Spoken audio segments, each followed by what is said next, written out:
ఓం గం గణపతయే నమః. పోలి పాడ్యమి, పోలి స్వర్గం. ఎన్ని ఆటంకాలు కల్పించినా నిర్మలమైన భక్తితో శ్రీ మహావిష్ణువును ప్రార్థించి పోలి వైకుంఠానికి చేరుకున్న రోజు పోలి స్వర్గం. కార్తీక మాసం నెల రోజులు కార్తీక స్నానాలు చేసి తెల్లవారుజామునే దీపం పెట్టి హరిహరుల ఆరాధన, పంచాక్షరి మననంతో పునీతులైన మహిళలు.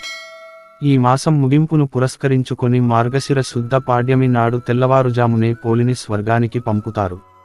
దీనిలో భాగంగా నదీ స్నానం చేసి ఆవునేతిలో ముంచిన వత్తులను అరటిదొప్పలలో పెట్టి వెలిగించి ఆత్మస్వరూపమైన ఆ దీపాలను నదీ ప్రవాహంలో వదులుతారు. పోలి స్వర్గం కథ. అత్తగారు, 5 కోడళ్ళు, అత్తగారి అహంకారం ఇలా సాగుతుంది పోలి వృత్తాంతం.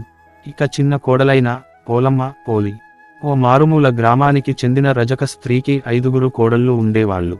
ఆఖరి కోడలు అయిన పోలమ్మకు చిన్నప్పటి నుంచి దైవభక్తి ఎక్కువ. పెళ్లి అయిన తర్వాత ఆమె